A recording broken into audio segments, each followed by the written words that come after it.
Hello students, welcome back to my channel Spoken English with Ando Kumbhakar. So students, today we are going to learn about collective noun. So আজকে আমরা খুব একটা গুরুত্বপূর্ণ class করতে চলেছি, যেটা হচ্ছে আমাদের কালেকটিভ নাউন সম্বন্ধে। এটা স্পোকেনের ক্ষেত্রে খুব গুরুত্বপূর্ণ এবং গ্রামারের ক্ষেত্রেও খুব গুরুত্বপূর্ণ। তো চলো জেনে নিই আমাদের কালেকটিভ নাউন কী এবং কালেকটিভ নাউন কেন পড়া জরুরি। দেখো, হোয়াট ইজ কালেকটিভ নাউন। প্রথমে কালেকটিভ নাউন, কালেকটিভ মানেটা দেখো। কালেকটিভ মানে হচ্ছে গ্রুপ বা ইউনিটি, দলগত বা একসাথে বোঝায় কালেকটিভ নাউন। তাহলে what is collective noun?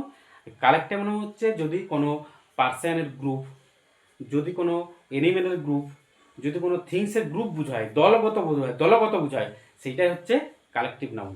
Okay, understand student what I am saying? So দেখো, এটা লিখে নাও। Collective noun, collective noun is a word that refer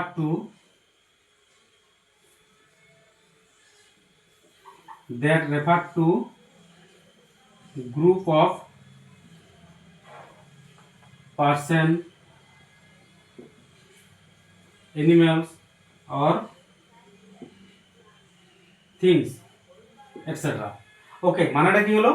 মানে হচ্ছে কালেকটিভ নাউন বলতে বোঝায় যে গ্রুপ অফ পার্সন, মানে পার্সনের একটা গ্রুপ মানে দল, এনিমেলের দল মানে পশুর দল, থিংস মানে বিভিন্ন জিনিসের দল। দল যদি বোঝায় তাহলে সেটা হচ্ছে কালেকটিভ নাউন। যেমন আমরা যদি বলতে পারি team, family, okay, a flock of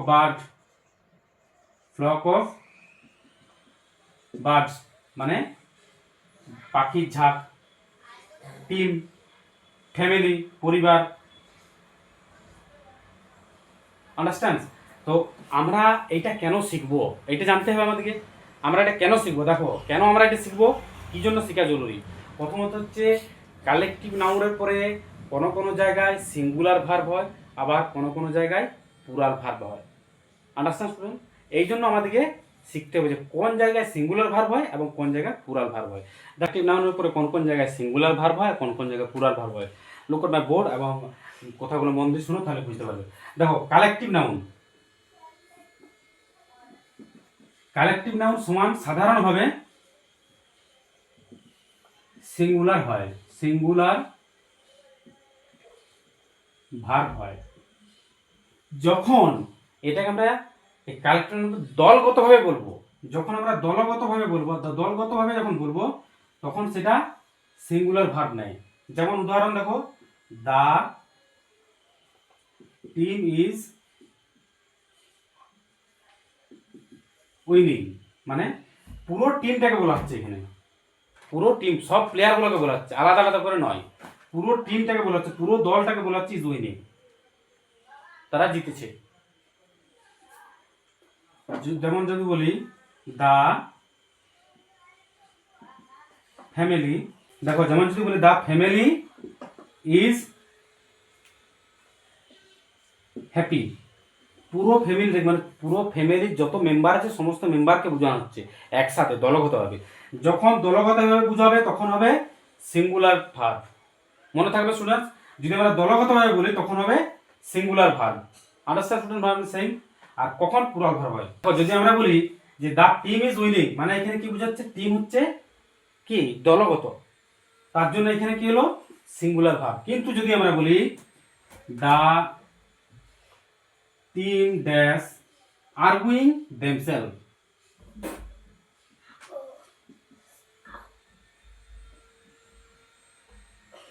যদি আমরা এরকম বলি যে the team dash arguing themself, team is arguing themself, এখানে কিন্তু সিঙ্গুলার ভার্ব হবে না, কি হবে? আর। কেন আর হলো? কারণটা হলো যে এই যে টিম বা এই প্লেয়ারগুলো তাদের মধ্যে নিজেদের মধ্যে তর্কাতর্কি করছে, মানে প্রত্যেকটা প্লেয়ারকে আলাদা আলাদা ভাবে বোঝানো হচ্ছে। Understand student? দেখো, আমরা কি বলেছিলাম? দা ফ্যামিলি ইজ হ্যাপি, কিন্তু আমরা যদি বলি the family dash discussing, the family discussing their plan. আমরা যদি বলি the family dash discussing their plans, তখন এখানে প্লুরাল ভার্ব হবে, the family are discussing. Okay, আমরা বুঝতে পারছি এটা নিয়ে প্রত্যেকটা স্টুডেন্টদেরই ভুল হয় যে কোনখানে সিঙ্গুলার ভার্ব হবে আর কোনখানে প্লুরাল ভার্ব হবে, কোনখানে প্লুরাল ভার্ব হবে আর কোনখানে সিঙ্গুলার ভার্ব হবে। এইগুলো বাচ্চাদের বা স্টুডেন্টদের অনেকেই ভুল করে, কিন্তু এটা বারে বারে প্র্যাকটিস করতে করতে তোমাদের অভ্যস্ত হয়ে যাবে। মেন জিনিসটা মনে রাখবে যে গ্রুপ যদি বুঝাও তখন হচ্ছে সিঙ্গুলার ভার্ব, কিন্তু দলগুলোকে বা প্লেয়ারগুলোকে যদি আলাদা আলাদা ইন্ডিভিজুয়ালি যদি বুঝাও, আলাদা আলাদাভাবে যদি বুঝাও, তখন হবে প্লুরাল ভার্ব। ওকে, আরো গোটা কথা উদাহরণ আমি লিখে দিচ্ছি, দেখো তাহলে তোমাদের ক্লিয়ার। আমি কি বললাম, তাহলে কালেকটিভ নাউনে যখন ইন্ডিভিজুয়াল ভাবে বুঝাবো তখন আমাদের কি হবে, প্লুরাল ভার্ব। ওকে, দেখো উদাহরণগুলো ভালো করে দেখো, যে দা টিম ড্যাশ উইনিং, এখানে কি পুরো টিমটাকে বোঝাচ্ছে, তার জন্য কি হবে, the team is winning. Okay, next দেখো, the team dash arguing among themself, মানে কি টিমের আলাদা আলাদা প্লেয়ারগুলো তাদের সাথে নিজেদের মধ্যে তর্ক করছে, তখন কি আলাদা আলাদা বলছি, ইন্ডিভিজুয়ালি বলছি, তার জন্য এখানে কি হবে, প্লুরাল ভার্ব হবে আর। ওকে দেখো, দা নেক্সট দেখো, দা ক্লাস ইজ সাইলেন্ট, পুরো ক্লাসকে বলা হচ্ছে the class is silent, but the class dash making noise, the class are making noise, মানে এখানে চিন্তাটা কি আসছে, যে ক্লাসের সমস্ত ছাত্রগুলো নিজেরা নিজেরা কি করছে, প্রত্যেকেই শব্দ তৈরি করছে, মেকিং নয়েজ করছে, মানে শব্দ তৈরি করছে। ওকে, নেক্সট দেখো, the staff dash very helpful, মানে কি পুরো স্টাফটাকে বোঝানো হচ্ছে, পুরো স্টাফের দলটাকে বোঝানো হচ্ছে কি, তাহলে